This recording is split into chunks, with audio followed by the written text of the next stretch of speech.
here in Reseda, California. We're going to demonstrate today the software program we have for assisting to control our processing with plasma and blood donors inside the center. This is a software program we've had in effect since 1994, and we basically have updated it recently with Windows. So come on in and we'll show you what's going on.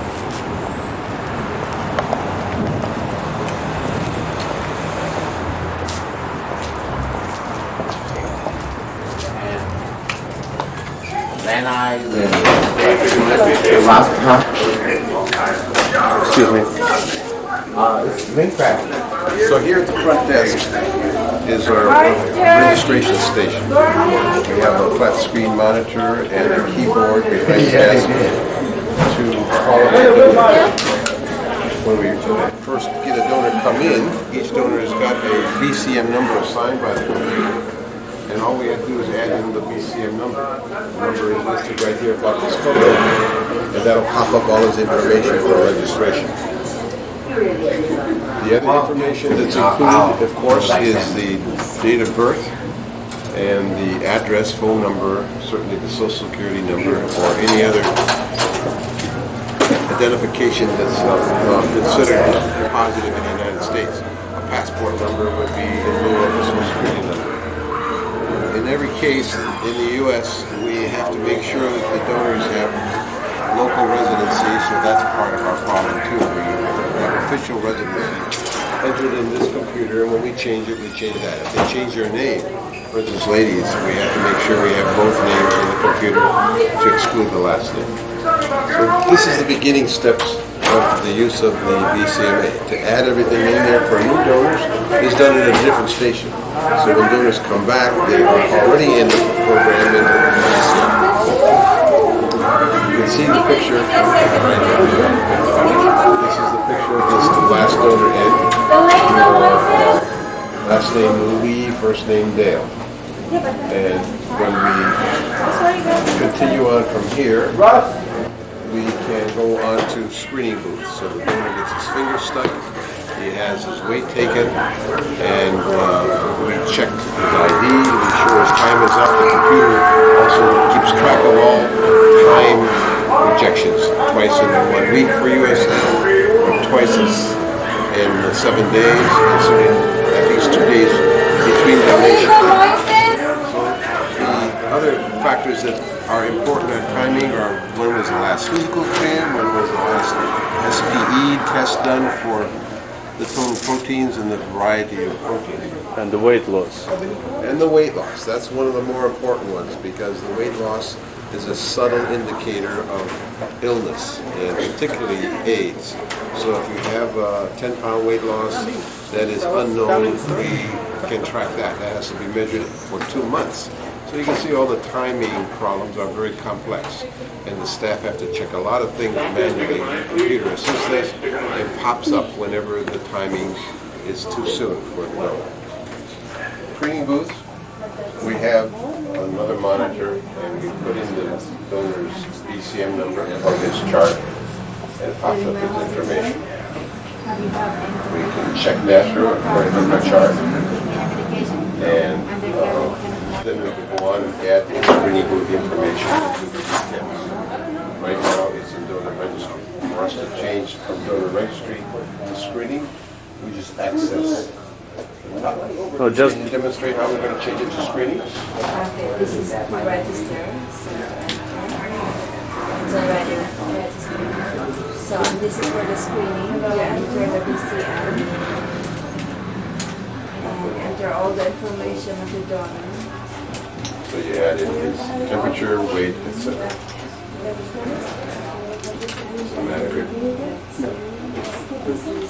at this moment BCMA checking all against the rules, all input data, yes? That's right, so that we know from the parameters already entered into BCM whether there's anything out of sync. We rejected, of course, if it is. So we have 3 screening booths like this with 3 monitors, and we can pull these up. pull these up by entering password at each center.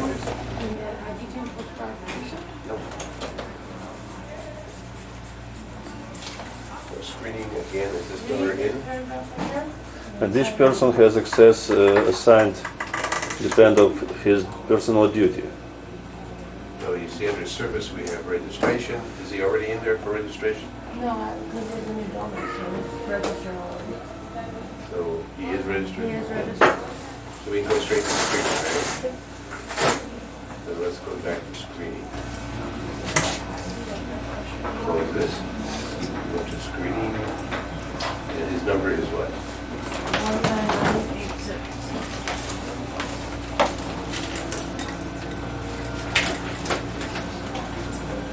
And your name is Manuel?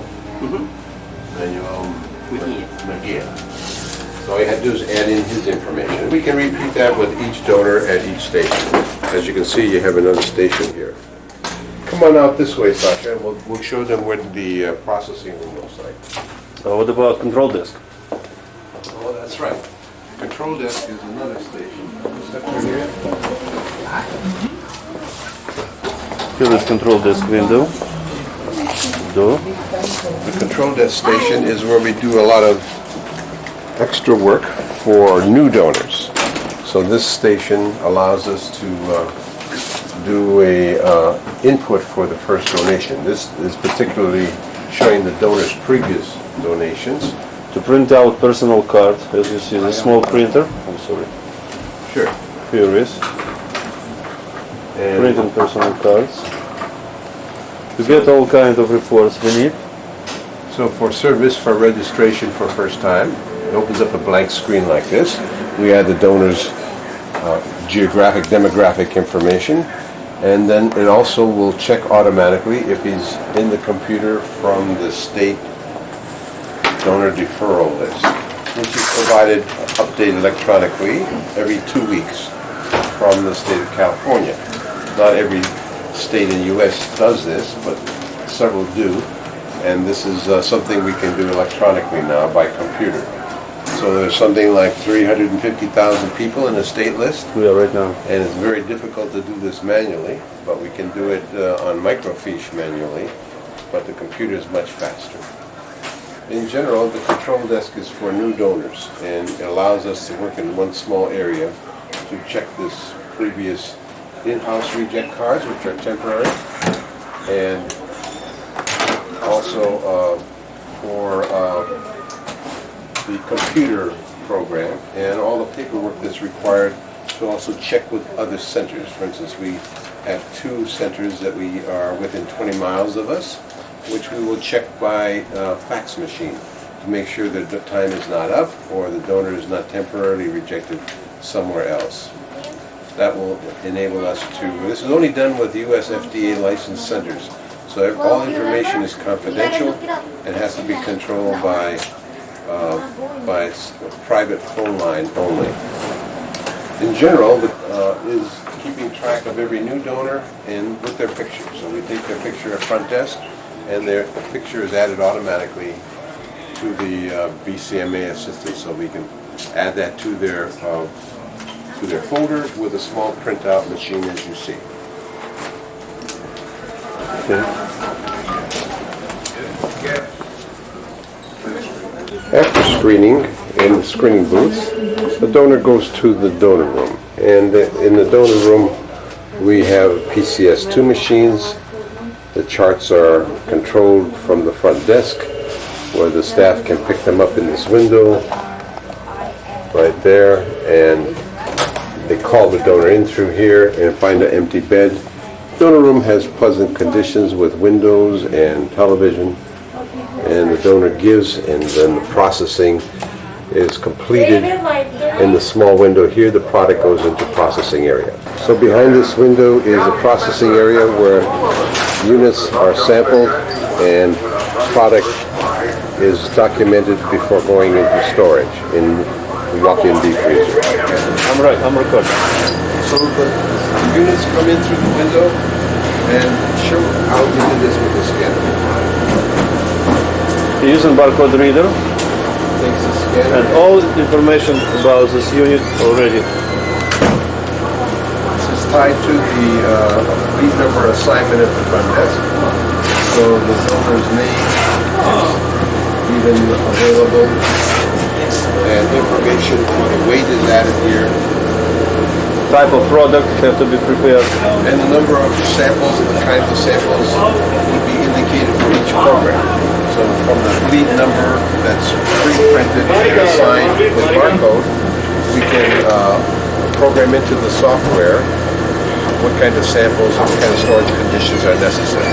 When the product is finished, they're going to prepare the samples, fill this special tube on the alpha box, and make any extra tubes that they need from inline tubing.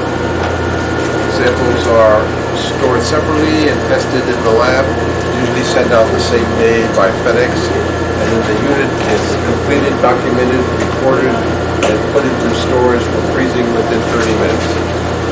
And some special labels can be prepared by this small printer. That one, Smart Label 100.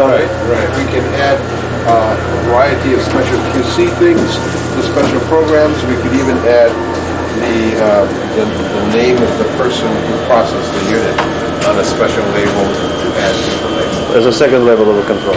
Right. As a control label. So after sorting, the product goes into a special area, deep freeze, and it's frozen quickly under ultra freeze conditions. We have samples in here and product that's wrapped that was collected earlier or yesterday. Samples are also frozen here at the same time of going to the lab later on. These would be a fresh samples that I just put in now. The main server for this system is in the management office, and it will give us the ability to monitor all aspects of these stations and make reports from there. In the office, the management team has access to the server, which controls the 6 stations in the center. 6 stations are the 3 screening booths, control desk, the front desk, and the processing area. We glanced through those briefly, and in the server station we have all the functions of BCMA's system. To enter this, we each have to be issued a password. We enter our password, and that shows us which ones of the functions were Available. to our particular person. If I open reports, I can open up by date the donations collected. For instance, on yesterday, which was December 16th, I can show the details of all the donations in every program. And in this particular case, we had most programs collected, quite a few numbers in our normal repeat source plasma. We had about 10 or 11 new donors, and we can show you